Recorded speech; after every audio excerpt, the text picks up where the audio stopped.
As Laura said, I am Victoria Hurd, and I am the eldest daughter of Claudia Maupin. In 2013, a 15-year-old male, 2 months shy of his 16th birthday, broke into my mother's home in Davis, California. He was dressed in black. He had taped his shoes to avoid detection, to leave no footprints. He carried a hunting knife. He brutally attacked my sleeping mother and her husband, Chip Northup, stabbing each of them over 60 times. He then eviscerated them.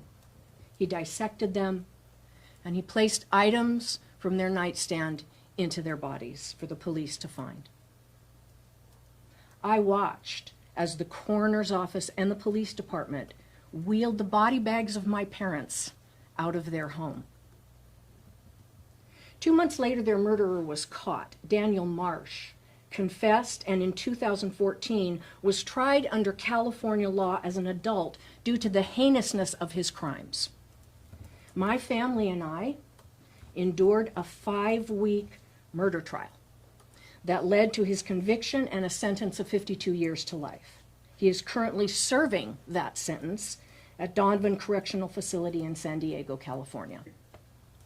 In 2008, a new law, Prop 57, granted Marsh a fitness hearing to determine if his sentencing should be revoked and if he should be retried as a juvenile.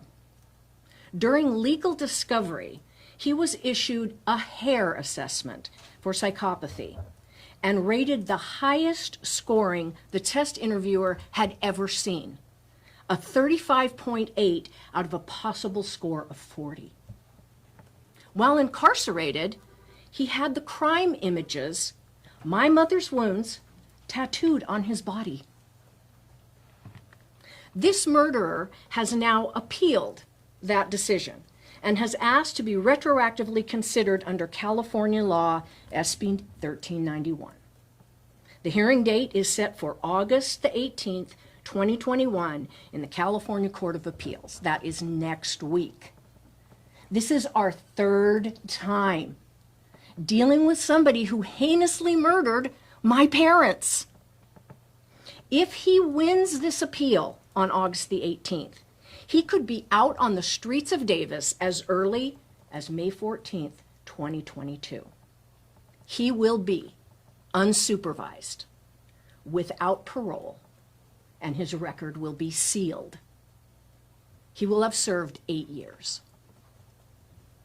This will be my family's 3rd hearing. And I'm standing before you today because, as traumatizing as it is for my family and those who were close to my mother and Chip, this dangerous law directly affects your families. It directly affects our community, our state, and our country. There will be a clinically diagnosed psychopath who has gruesomely murdered not 1, but 2 people and admitted to finding it exhilarating walking free and unencumbered in our state. And not only that, he has admitted to wanting to kill again. We are not safe. We as victims and survivors of this crime don't feel safe. California is not safe. Our neighborhoods are not safe. At the 2018 fitness hearing, the judge received 240 letters from California residents stating that they did not want this murderer to be released into their community. People from all over the country wrote into the court to tell how this murderer affected them, and they were heard. Those letters were admitted into evidence. And now, just 2 years later, we need those voices again. Many people have asked us how they can help. Well, our family has made that simple. My daughter, Sarah Rice, will tell you more about that. Thank you.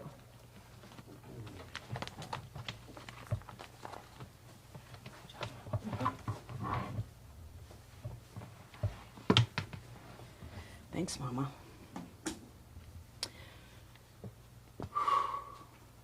Thank you to our incredible DA, Jeff, for understanding what we, the victims, endure at the moment our lives were changed and every day that followed.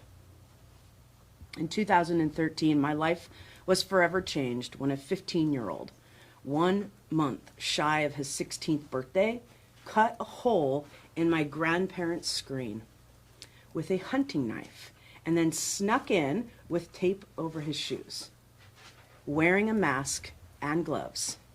He watched them as they slept, planning his attack, strategizing how he would kill 2 people instead of just 1 that he was expecting.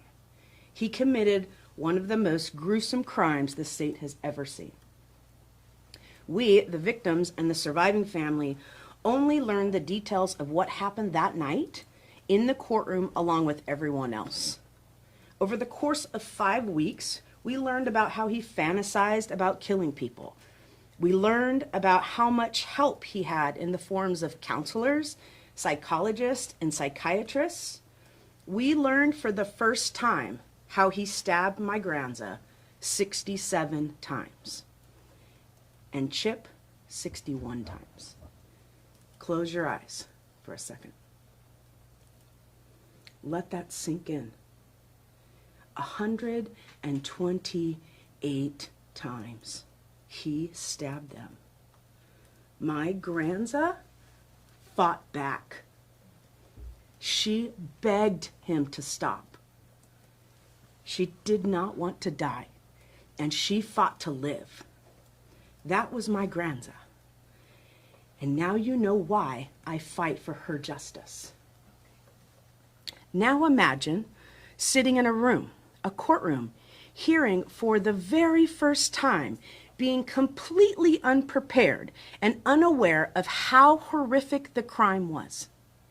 Imagine having to hold your composure as you listen to a 3-hour confession of the murderer describing everything he did with glee, smiling. Can you see it? Now imagine if it was your grandmother, your mom, your sister. What we went through during that trial is something I will never wish on anyone else. The Davis Police Department, the officers that walked into that crime scene had to go to therapy. The jury members who had to pass around photos of the crime scene to save us from having to see them all had to go to therapy. The murderer was convicted of 2 counts of first-degree murder with special circumstances and sentenced to 52 years to life. We were foolish to think we only had 52 years until we'd ever have to face him again. But we were wrong. In 2018, the voters of California passed Prop 57. Since our case was in appeal, it applied to us. What Prop 57 did was take the ability to decide if juveniles should be tried as an adult from a DA and handed it to a judge. Our case was brought into court again in the form of a fitness hearing that lasted 3 weeks. 3 weeks where we not only had to hear everything again, but new information had surfaced since his conviction. He had taken the hair assessment when he turned 18 and scored 35 out of 40, like my mom said, on the psychopathy scale, one of the highest the testers had ever seen. He had gotten tattoos all over his body to replace his trophies, which ended up as evidence. He had decided to take the stand, which meant we had to see his face, hear his voice, and listen to his lack of empathy. Again, it was victimizing and opened any wounds that had already begun to heal. Before the fitness hearing began, the Senate Bill 1391 was written, but it hadn't been signed into law yet. We fought hard with other families of violent juvenile crimes to try to stop that bill from being signed into law. We rallied. We got thousands of signatures on petitions. We personally placed it on the governor's desk, and yet it was signed into law the last day of September 30th of 2018. SB 1391 is a blanket law that took the ability to decide whether a juvenile is tried as an adult from a judge, and he threw it out. No matter what, the severity of the crime, the body count, the special circumstances, any crime committed by a juvenile under the age of 16 stays in the juvenile system and is released at 25. In order to keep them in prison, a hearing will have to happen to extend the sentence by only 2 years at a time. Think about that. Every 2 years, the victims